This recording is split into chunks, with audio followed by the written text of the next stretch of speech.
રાજેન્દ્ર तिवारी अधिवक्ता छूँ અને આ સમગ્ર 3 દિવસના કાર્યક્રમનો રાષ્ટ્રીય મહાપ્રબંધક છું। આ કાર્યક્રમ ગુજરાત અધિવક્તા પરિષદ દ્વારા આયોજન કરવામાં આવ્યું છે, જે અખિલ ભારતીય અધિવક્તા પરિષદ અમારી સંસ્થા છે। એ સંસ્થાના નેશનલ કાઉન્સિલ ઓફ મીટિંગ એટલે NCM રાખવામાં આવી છે। 3 દિવસનો કાર્યક્રમ છે। વડતાલ ધામ ખાતે ભગવાન શ્રી સ્વામિનારાયણ અને ભગવાન શ્રી લક્ષ્મીનારાયણજીના આશીર્વાદ અમને મળે। ન્યાયિક ક્ષેત્રમાં આ સંસ્થા જે કામ કરી રહી છે, ન્યાયાધીશોના, ન્યાયિક ક્ષેત્રના અને ભારતના સમગ્ર કાયદા કાનૂનોના ઉત્થાન માટે, સુધારણા માટે, ચર્ચા વિચારણા માટે આ મીટિંગનું આયોજન કરવામાં આવ્યું છે, જેમાં ભગવાન શ્રી સ્વામિનારાયણ અને ભગવાન શ્રી લક્ષ્મીનારાયણજીના આશીર્વાદ મળે એ અપેક્ષા સહ અમે આ કાર્યક્રમનું આયોજન કર્યું છે। આ મીટિંગ અમારી દર 2 વર્ષે મીટિંગ યોજાય છે। દર 2 વર્ષના સમયગાળા દરમિયાનનો જે કંઈ પણ ન્યાયિક ક્ષેત્રે કાર્યવાહી થઈ હોય, તે કાનૂની ક્ષેત્રે જે કાર્યવાહી થઈ હોય, સરકારશ્રીના ક્ષેત્રે અને સમાજના ક્ષેત્રે જે કંઈ પણ કાર્યવાહીઓ થઈ હોય, તેને ધ્યાનમાં રાખીને ન્યાયિક ક્ષેત્રમાં શું ચર્ચાઓ થવી જોઈએ, શું કામગીરી થવી જોઈએ, શું વિચારણા થવી જોઈએ, શું બદલાવ જરૂરી છે અને સમાજના માર્ગદર્શન તથા અધિવક્તાશ્રીઓને માર્ગદર્શન મળે એ આશયથી અલગ અલગ સત્રોમાં 3 દિવસની મીટિંગનું આયોજન દર 2 વર્ષે કરવામાં આવતું હોય છે। આમાં 1000 અધિવક્તા મિત્રોએ સમગ્ર ભારતમાંથી ભાગ લીધેલો છે।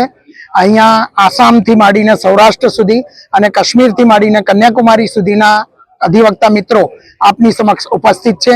તે લોકોનો પણ આશય એકમાત્ર છે કે રાષ્ટ્રના ઉત્થાન માટે, ન્યાય ક્ષેત્ર માટેના ઉત્થાન માટે કાયદો કેવી રીતે ઉપયોગી છે, શું બદલાવ જરૂરી છે, સમગ્ર સાંપ્રત સમસ્યાઓ, સમગ્ર જે કંઈ આજ હાલ વિશેષ જો ચર્ચા કરીએ તો વકફ એક્ટ અને બાંગ્લાદેશની પરિસ્થિતિને ધ્યાનમાં રાખીને રાષ્ટ્રીય અને આંતરરાષ્ટ્રીય લેવલ પર ન્યાય ક્ષેત્ર દ્વારા શું કાર્યવાહી થઈ શકે અને શોષિતો અને દંડિતોને શું કાર્યવાહી થઈ શકે તેઓની વિરુદ્ધમાં તે અંગેની ચર્ચા વિચારણા અને પ્રસ્તાવ પારિત કરીશું। વિશેષ ઉપસ્થિતિમાં ભારતના સુપ્રીમ કોર્ટના જજ શ્રી PK મિશ્રાજી, શ્રી સમીર દવે સાહેબ, ગુજરાત હાઈકોર્ટના ન્યાયાધીશ શ્રી 2 જણા ઉપસ્થિત છે।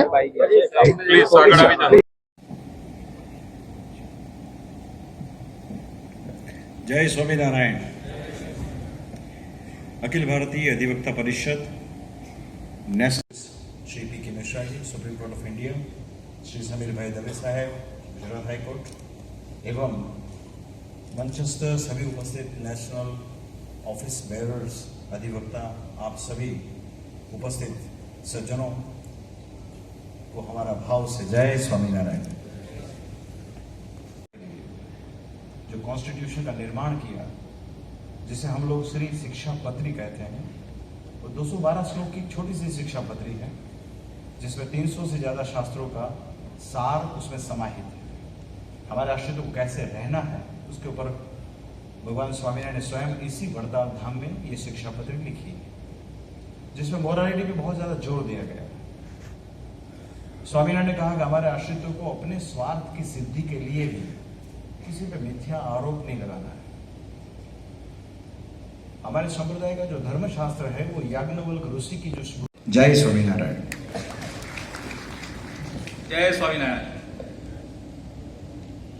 परम पूज्य आचार्य श्री राकेश प्रसाद जी महाराज का आशीर्वाद हमें मिला है। मैं धन्यवाद, आप कृपा करें। पूज्य संत वल्लभदास जी स्वामी की उपस्थित रहे, हमें आशीर्वाद दिए हैं, और पूज्य सुखदेव प्रसाद जी स्वामी भी उपस्थित। स्वामी जी को विनती है कि और उनके साथ RC कोडेकर जी को भी विनती करूंगा कि गुजरात में जब ये NCM की बैठक हो रही है तो गुजरात के सबूत ऐसे लौह पुरुष सरदार वल्लभ भाई पटेल की एक स्मृति भेंट एवं GI टैग श्री माननीय जस्टिस PK मिश्रा जी का स्वागत श्री श्रीनिवास जी एवं RC कोडेकर जी दोनों मिलकर करेंगे। हम सब करतल ध्वनि से इस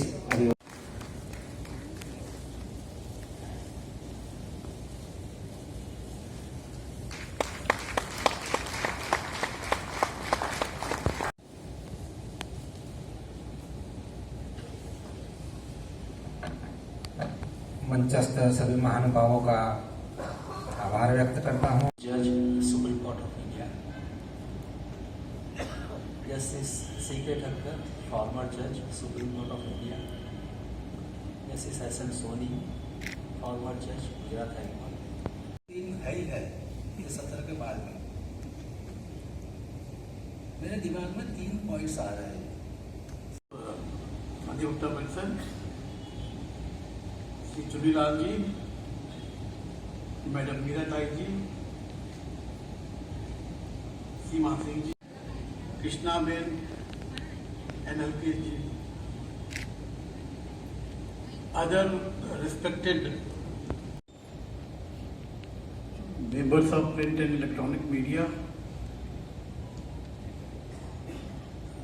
As usual, whenever I go to I was wondering what was right or what was wrong.